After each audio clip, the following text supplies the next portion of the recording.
You scroll through a phone full of contacts, hundreds of names you could technically reach in seconds, and somehow still feel like nobody would notice if you disappeared for a week. That specific ache has a name now: loneliness. It gets talked about like a distinctly modern epidemic, something screens and cities invented, a symptom of a world your ancestors never had to survive. For nearly all of human history, feeling that way was almost structurally impossible. Psychologist John Cacioppo of the University of Chicago spent decades studying loneliness, tracking its effects across large populations for years at a time, and his research reframed it entirely. Cacioppo argued loneliness is not simply an unpleasant mood you can reason your way out of. It is a biological alarm system, evolved for the exact same reason hunger and thirst evolved: to alert you to a threat to your survival. His research found that chronic loneliness measurably raises blood pressure, weakens immune response, and disrupts sleep, the body treating prolonged isolation almost like an ongoing injury rather than a passing feeling. For most of human history, being socially isolated meant losing access to food sharing, physical protection, and childcare support all at once. A body that felt nothing when isolation set in would have been a body far less likely to survive long enough to reproduce.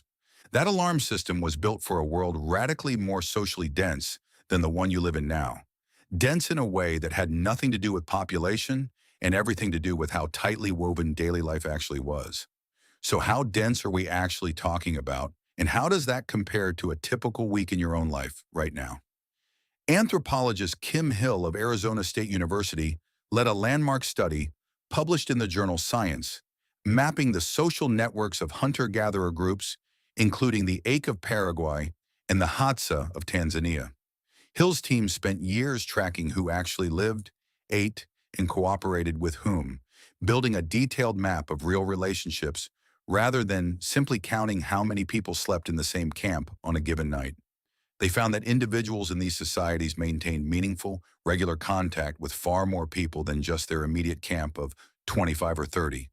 Through visiting, trading, and shifting group membership, the average person interacted repeatedly with well over 1,000 people across their lifetime, a web of cooperative relationships extending well past any single household or campsite, made up of people who owed each other favors, shared food during lean seasons, and could be counted on across years of separation.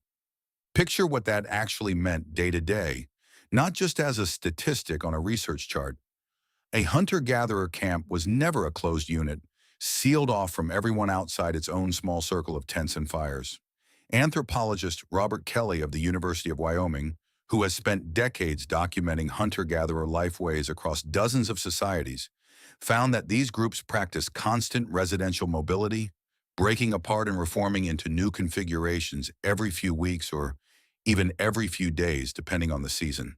Families that had spent a month together might scatter to join different camps entirely, only to reunite again months later at a different water source or hunting ground.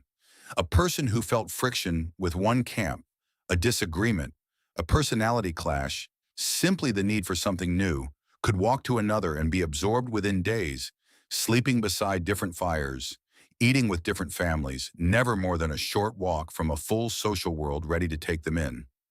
Isolation was not simply undesirable in that world. It was closer to physically difficult to sustain, since the entire subsistence system assumed constant cooperation, from hunting large game to caring for children to processing food that took more hands than any single person had. Neuroendocrinologist Robert Sapolsky of Stanford University, who spent decades studying stress physiology in wild baboon troops in the plains of Kenya, found that social isolation triggers measurable spikes in cortisol, the body's primary stress hormone, in almost every social primate species studied, humans included. Sapolsky documented that baboons pushed to the edges of their troop with fewer grooming partners and weaker social bonds consistently showed higher baseline stress hormone levels than well-integrated members of the same troop, regardless of their rank or physical health. A body forced into isolation does not simply feel sad. It registers something close to physical danger, flooding itself with the same chemical signals it would produce facing a predator crouched in the grass nearby. If loneliness really is an ancient alarm wired that deeply into the body, tested across baboon troops and hunter-gatherer bands alike, it raises an uncomfortable question about the world you actually live in now. A question most people never quite stop to ask, even while feeling the answer in their own chest most evenings. If a story like this one is starting to reframe how you think about your own week, this is a good moment to hit subscribe, because the next part is the piece that actually explains why that alarm keeps going off despite you being surrounded by more people, technically, than any human in history. Here is the twist worth sitting with. Modern life did not remove people from your surroundings. If anything, cities and phones put more human beings within reach of you than a hunter-gatherer camp ever could. More faces on a single commute than an entire ancestral band would see in a year. What modern life quietly removed was the mechanism, walking between camps, eating around a shared fire, sleeping within arm's reach of a dozen relatives that used to convert nearby people into functional social support. You can be surrounded by strangers on a train, co-workers in an office, contacts in a phone, and still trigger the exact same ancient alarm your ancestors felt only when truly, physically alone.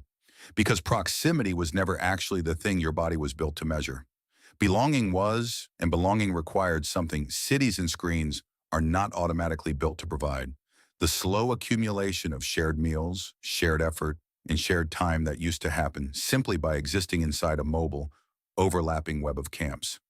You scroll through a phone full of contacts, hundreds of names technically within reach, and something in you still registers the old alarm anyway.